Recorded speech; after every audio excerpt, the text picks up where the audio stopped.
Esta noite estamos aí numa série de pregações aos domingos na carta aos Filipenses. Então, se você tem sua Bíblia, pode abrir em Filipenses, ali no Novo Testamento, depois de Gálatas, Efésios e aí Filipenses. Estamos no capítulo 1 ainda, mas hoje encerraremos, o capítulo 1. Hoje estamos no finalzinho do capítulo 1. Lembrando que o tema que nós escolhemos para essa série de mensagens é Filipenses capítulo 4, versículo 4, que diz o seguinte: regozijai-vos sempre no Senhor, outra vez digo, regozijai-vos. Estamos aí no capítulo 1, versículo 19 ao 26, é o texto de hoje, 19 ao 26, e o tema é engrandecendo a Cristo pela vida. Eu esqueci de mudar isso aqui, deixa eu ver. Desculpa, irmãos, eu pus a mensagem errada aqui. Essa aqui é a mensagem do domingo passado. Vocês querem ouvir de novo?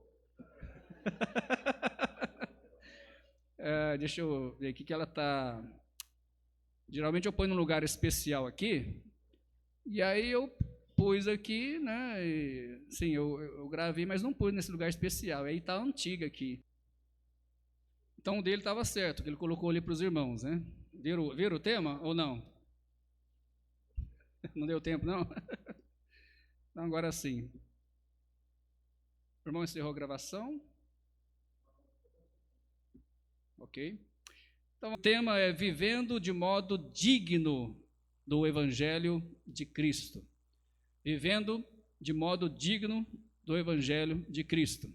Eu sei que alguns irmãos queriam ouvir a mensagem do domingo passado de novo, mas fica só na vontade,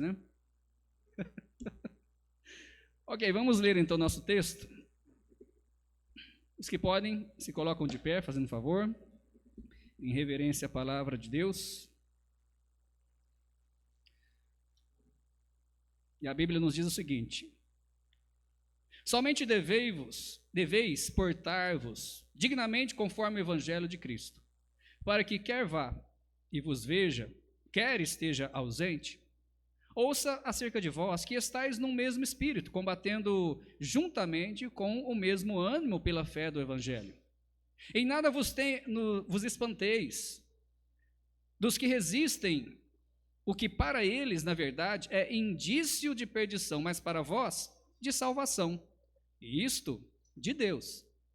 Porque a vós vos foi concedido em relação a Cristo, não somente crer nele, como também padecer por ele, tendo o mesmo combate que já em mim tendes visto, e agora ouvis estar em mim. Amém. Vamos orar. E aproveitando também, vamos orar pelo pastor Deu branco. Ronei, eu acho que a minha mãe deve estar cansada, Ronei e também o filho. O filho realmente eu não lembro o nome, irmã. É o Henrique, eu pensei que era o filho do pastor. É o Henrique que está passando mal, então? Ok. Eu pensei que era o filho, eu não entendi o nome Henrique direito. Então vamos orar por eles, que eles tiveram que sair e na UPA, O Henrique não estava bem, ok? Oremos.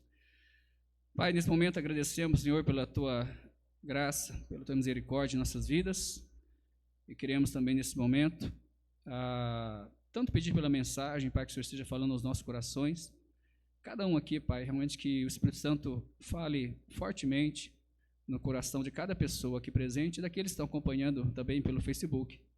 Também pedimos, Pai, pela vida do Henrique, que o Senhor esteja abençoando ele, tocando no seu corpo, Pai, tirando o mal-estar, abençoando também ali na UPA os médicos, Pai, que possam também fazer um bom trabalho e que o Senhor possa estar trazendo eles, Pai, em segurança também. Pai, em nome de Cristo que oramos também por eles. Amém. Os irmãos podem se assentar.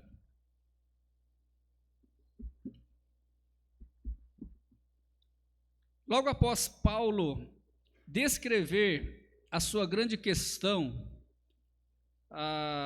que nós vimos a semana passada, se escolhe viver para proveito do Evangelho, ou se escolhe partir para estar com Deus, o que ele dizia, que era bem melhor.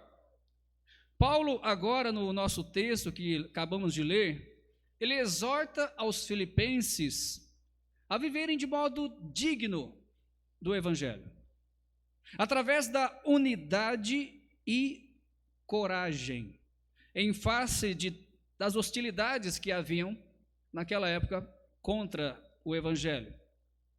Precisamos lembrar, irmãos, que Filipos, né, onde estavam os filipenses, a cidade de Filipos, na realidade, era localizada na Macedônia, mas era uma colônia romana. Ou seja, seus habitantes, seus cidadãos, eram cidadãos de Roma, com direitos legais, como se vivesse em solo italiano, mas era na Macedônia. Mas o que envolve, então, viver de modo digno do Evangelho de Cristo, como Paulo diz aqui nesse texto? Vejamos, então, as exortações de Paulo. Primeiramente, viver de modo digno é viver como cidadãos do céu. Viver de modo digno do Evangelho de Cristo é viver como cidadãos dos céus. Filipenses, o capítulo 1, agora o versículo 27, apenas a parte A do versículo, nos diz o seguinte: somente deveis portar-vos dignamente, conforme o Evangelho de Cristo. Observe esta palavra, portar-vos. Esta palavra, portar-vos, no original, significa seja a vossa cidadania. Então, o apóstolo Paulo está falando aqui de cidadania. Ou seja, ele está falando que eles eram cidadãos dos céus, a igreja que estava em Filipos. Esta não é a única vez que Paulo lembra aos filipenses, ou melhor, não será, né, porque a gente não chegou lá, mas não será a única vez que Paulo lembra aos filipenses da sua verdadeira cidadania, porque no capítulo 3, versículo 20, ele também diz ali, né, mas a nossa cidade está nos céus, de onde também esperamos o Salvador, o Senhor Jesus Cristo. Então ele deixa bem claro para os filipenses de que eles não pertenciam a este mundo, de que eles eram cidadãos dos céus e deveriam viver de modo digno como cidadãos dos céus. Viver de modo digno do Evangelho, irmãos, de Cristo, começa com esta consciência de que não pertencemos a este mundo. Nós temos que ter a consciência que estamos aqui de passagem e logo estaremos na nossa pátria celestial, no lar eterno. A Bíblia fala que a vida também é como um vapor, que por um pouco aparece e logo desaparece. Ou seja, esta vida é passageira, mas pós-morte é a eternidade. Se com Cristo, no lar de glória. Se sem Cristo, infelizmente, no inferno e posteriormente no lago de fogo. E por toda a eternidade. Como cidadãos dos céus, temos costumes diferentes. Você já viu alguma pessoa que vive no Brasil, mas é de outro país? Nós, por exemplo, temos muitos contatos, né, com americanos, né? Tem muitos americanos, inclusive, que veio para o Brasil para trazer o Evangelho, né? E a gente percebe que os costumes deles são diferentes, não é verdade? Então, nós somos cidadãos dos céus, os nossos costumes também devem ser diferentes, deve ser digno de cidadãos dos céus. Os nossos objetivos também são diferentes, não são iguais aos objetivos do mundo.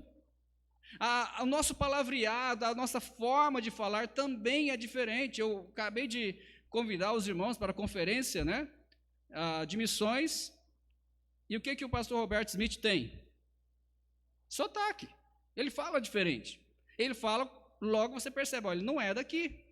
Então, os crentes também devem falar de forma que as pessoas vejam algo diferente. Opa, essa pessoa é diferente. A vestimenta do crente é diferente. Eu poderia mostrar aqui algumas fotos, não vou, né? E só da foto eu vou perguntar, de onde que é essa pessoa? Pela roupa você vai saber. Pela roupa você vai saber, porque ela tem roupa característica daquele país. Até no Brasil, algumas roupas também são características, na verdade. Se eu colocar alguém aqui do sul, né? vocês vão perceber que é do sul, porque tem algumas roupas lá, bem, eu acho bonita, né? Tem até um nome específico. Então, como nós somos do céu, a nossa vestimenta também não deve ser igual à do mundo. As músicas são diferentes. E principalmente, irmãos, a lei é diferente. Porque a nossa lei está toda aqui, ó.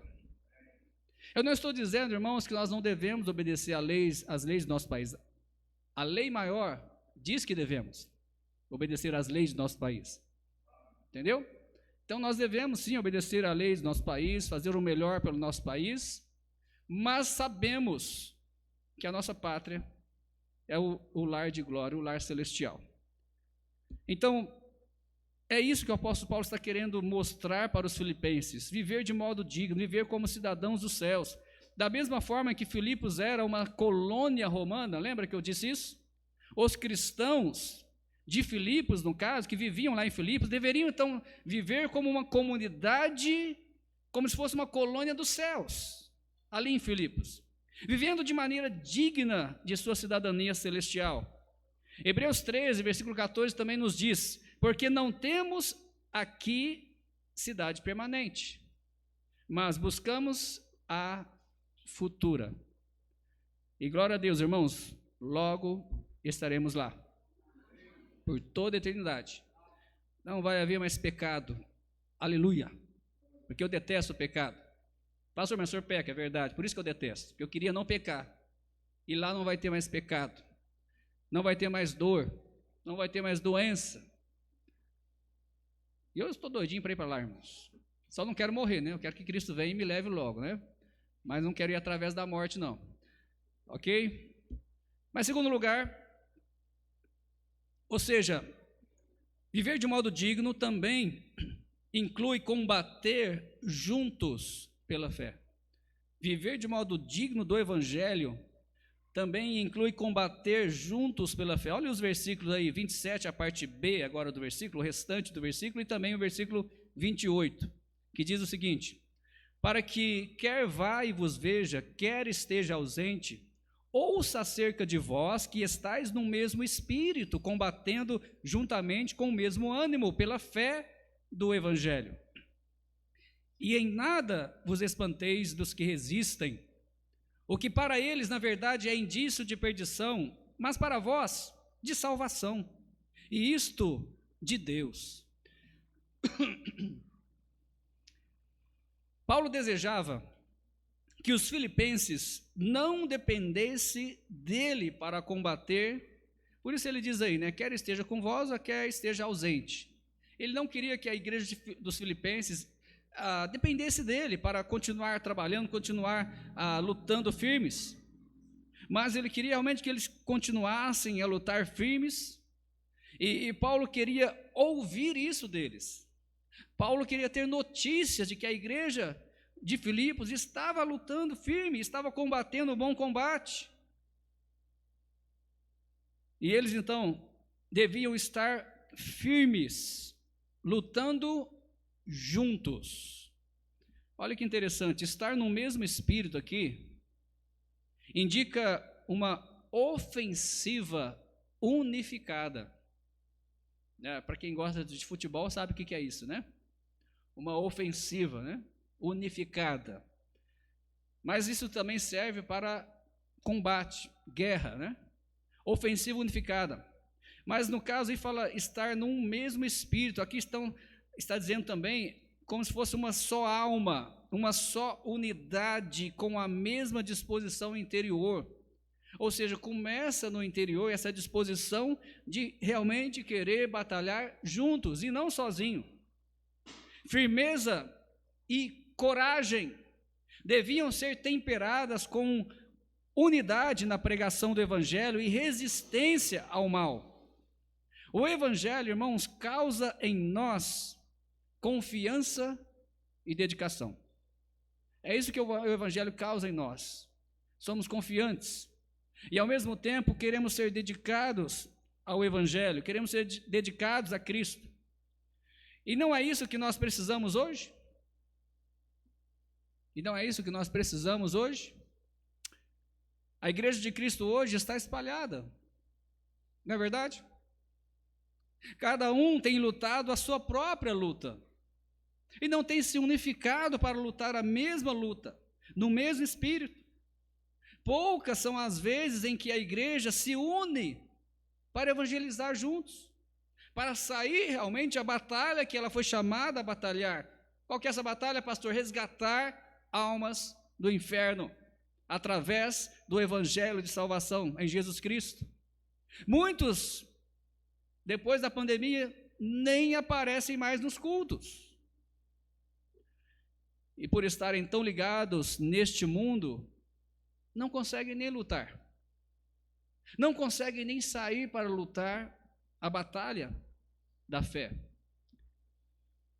No verso 28, quando diz: em nada vos espanteis dos que resistem, lembra aqui dos cavalos quando se assustam e estão prontos para fugir. Já viu um cavalo quando assusta? É até perigoso estar em cima dele, né? Se não tem habilidade de dominar o cavalo, né? Ele se assusta, ele dá aqueles pulos e já começa a correr, né? Foge. E se tiver, né, como acontecia antigamente, né, na batalha, eles fogem, né? Se eles assustam, eles fogem. Irmãos, na batalha não devemos nos assustar com aqueles que resistem ao evangelho. Quantas vezes você já saiu, você já entregou um folheto, talvez pessoalmente, você já falou de Cristo pessoalmente, e as pessoas amassaram o folheto na sua frente, jogou no chão, falaram coisas para você, e talvez você quis desanimar, né? Você ficou espantado, nossa, não vou fazer mais isso não. Não, o crente não deve se espantar. Isso vai acontecer sim, porque existem os que resistem à fé.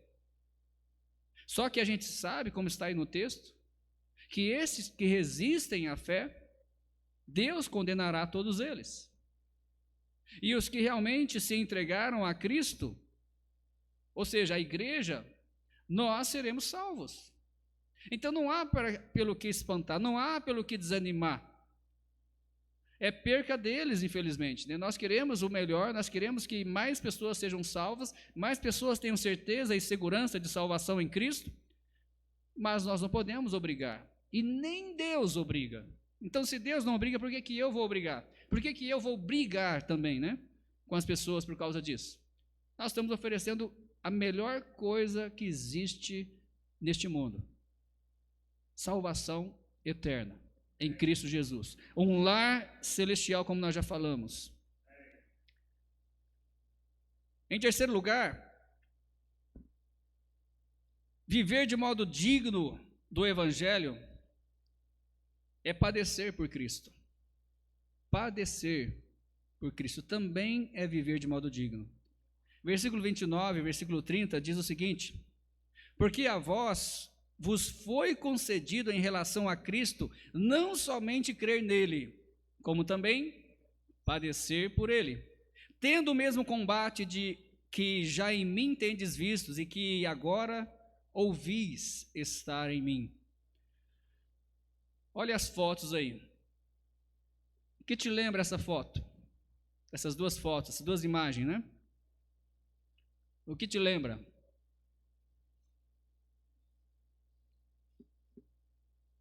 Paulo e Silas. Onde? Onde? Onde, irmãos? Filipos. Isso aconteceu em Filipos. Lembra na introdução da carta aos Filipenses que nós falamos? Fomos lá no início da igreja, quando a igreja começou. O início foi com isso. Foi com padecimento. Início da igreja de Filipos. As palavras aqui, vos foi concedido, pode traduzir como vos foi graciosamente concedido, ou seja, aqui foi usada uma forma verbal da palavra graça. Nós já falamos um pouco sobre isso outro dia, não sei se vocês vão lembrar. O que nós queremos dizer? Temos dois grandes privilégios. Primeiro, privilégio de crer em Cristo. Privilégio de ser salvo. Mas o segundo privilégio, que muitas vezes esquecemos e nem queremos,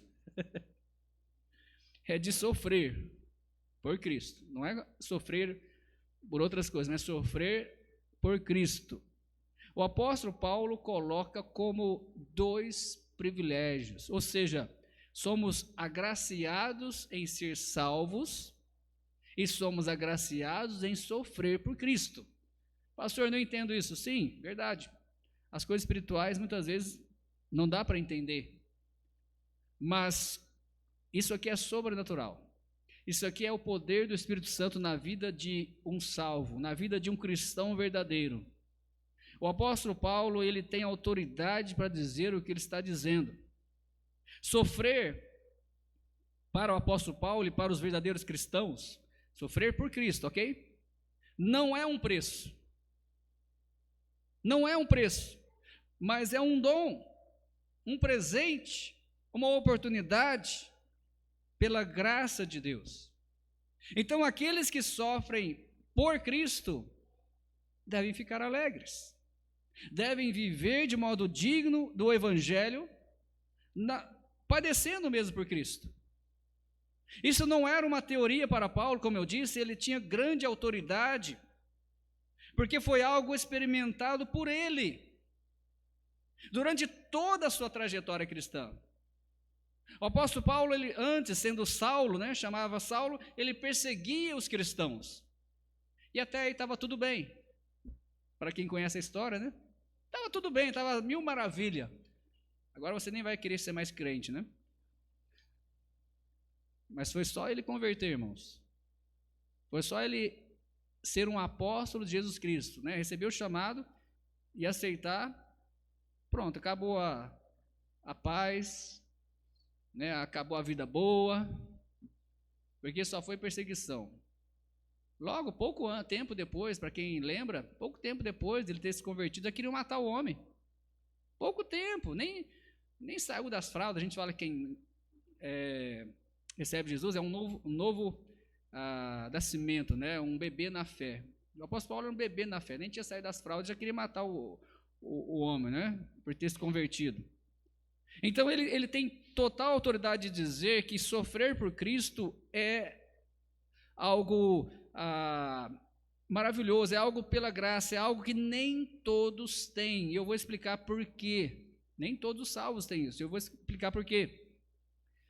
O que diz lá em Atos 5, versículo 41 e 42? Retiraram-se, pois, da presença do conselho, regozijando-se de terem sido julgados dignos de padecer afronta pelo nome de Jesus. E todos os dias no templo e nas casas não cessavam de ensinar e de anunciar a Jesus Cristo. Quem são esses homens? Não. Quem são esses homens? Não. Não. É os apóstolos, irmãos. São os apóstolos, Eu sei que eu estou pregando de Paulo, estão com Paulo na cabeça, Quer colocar Paulo junto aqui, Mas são os apóstolos. Eles estavam na igreja de Jerusalém, a igreja estava crescendo, e aí da seita dos saduceus, as pessoas da seita dos saduceus ficaram com ciúme e deram um jeito de prender os apóstolos. Prenderam e falaram para vocês não falam mais sobre esse nome, não falam mais sobre Jesus. Ele falou, desculpa, mas mais importa obedecer a Deus do que aos homens. Jesus falou para falar, eu vou falar. Aí eles pegou, então tá bom. Levou eles num lugar e couro neles. E aí soltaram eles, vocês não falam mais de Jesus. Olha o jeito que eles saíram depois de apanhar por Cristo. Versículo 41 de novo. Retiraram-se, pois, da presença do conselho, regozijando-se de terem sido julgados, o quê? Dignos de padecer afronta pelo nome de Jesus.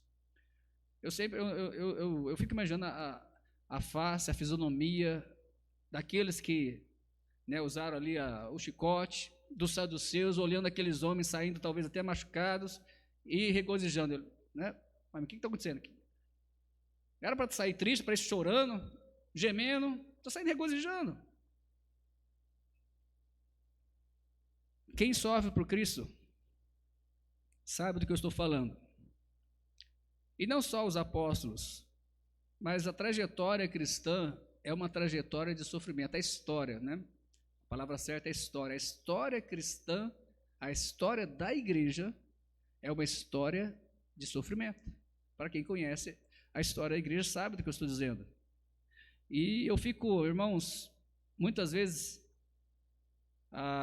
perplexo com a forma que aqueles cristãos, os primeiros cristãos, logo depois que o evangelho, né, se alastrou, depois dos apóstolos já terem morrido, no primeiro século, né, eles foram perseguidos e muitas vezes tinham a oportunidade de ser libertos e eles não queriam. E eles ficavam felizes de serem dignos de poder padecer e até mesmo morrer por Cristo. Essa era a igreja do primeiro século. Alguém disse, né? Aqueles eram os verdadeiros cristãos. Não vou falar, né, hoje, né, que não é cristão, mas aqueles eram os verdadeiros cristãos.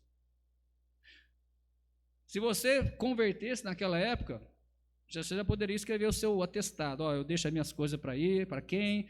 Para o meu né, filho, porque era morte certa. Porque a perseguição era forte. E acreditem, se quiser, o evangelho se alastrava. Quanto mais cristãos morriam, as gotas de sangue daqueles cristãos eram como sementes. Muitos mais floresciam, muitos mais recebiam a Cristo como Salvador. E a igreja avançava. Irmãos, quando sofremos por Cristo, nós temos a certeza de que fazemos um serviço tão importante que merecemos o contra-ataque das forças do mal, ou seja, das forças diabólicas que dominam este mundo, conforme nós sabemos. Só aqueles, irmãos, que creem verdadeiramente em Cristo, só aqueles que levam o evangelho da salvação têm este privilégio. Primeiro, tem que ser salvo, mas segundo, se você não fazer nada por Deus, não tem razão para te perseguir. Não tem razão para padecer por Cristo. Você nunca vai padecer por Cristo. Você não faz nada.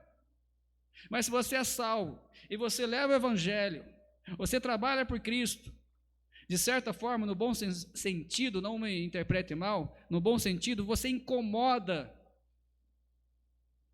você vai padecer. Você vai padecer. Você vai sofrer. Porque o diabo não vai te deixar tranquilo. Se você estiver incomodando as forças do mal, ele vai dar um jeito de te parar. Ou pelo menos tentar, né? Como fizeram com o apóstolo Paulo. A palavra combate, aí no versículo 30, nos dias de Paulo, era um termo usado nas disputas atléticas. Até tem, aqui também, ele lembra muito também os gladiadores, né?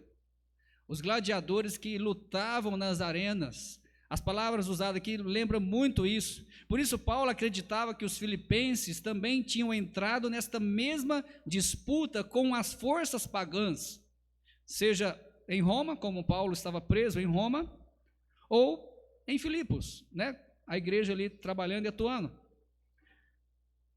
Lembra da foto que eu falei para os irmãos prestar atenção? Eles viram Paulo e Silas sofrerem em Filipos. Foram presos, foram chicoteados, antes de ser presos, logicamente.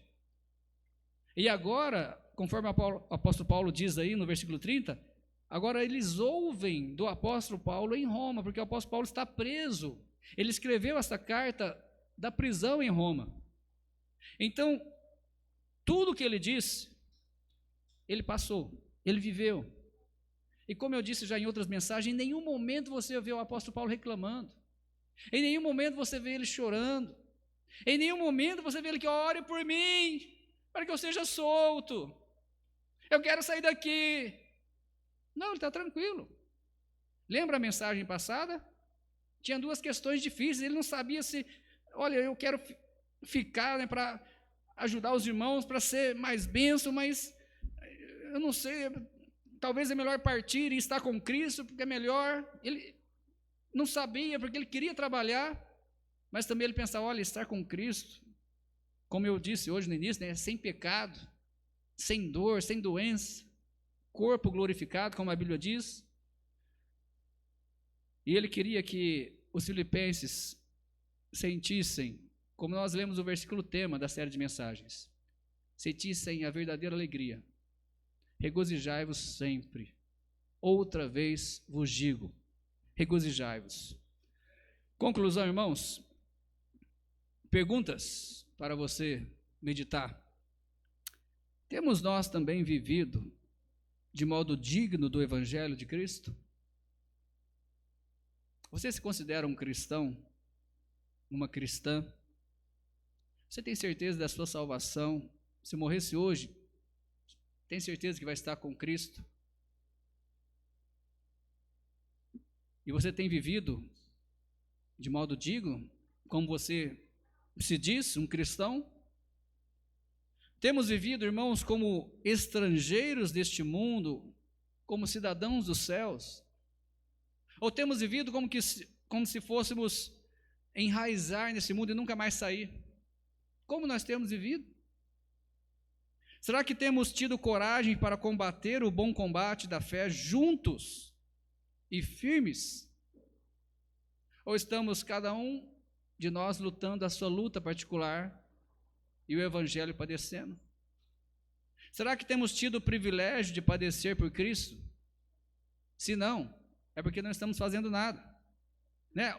Ou você não é salvo, realmente não vai padecer por Cristo, ou você não faz nada por Cristo, então também não vai padecer por Cristo. O objetivo é o quê? Padecer por Cristo. Padecer por Cristo. Porque se nós padecermos por Cristo, quer dizer que estamos fazendo alguma coisa para Deus. Lembrando que o cristão faz, o cristão luta, não é para ganhar a salvação, mas é porque ele já é salvo. Ele quer que outros tenham a mesma segurança, a mesma alegria que ele tem de ter Jesus no coração e ser salvo eternamente. Amém? Que possamos, cada um de nós, viver de modo digno do Evangelho de Cristo. Amém? Vamos colocar de pé.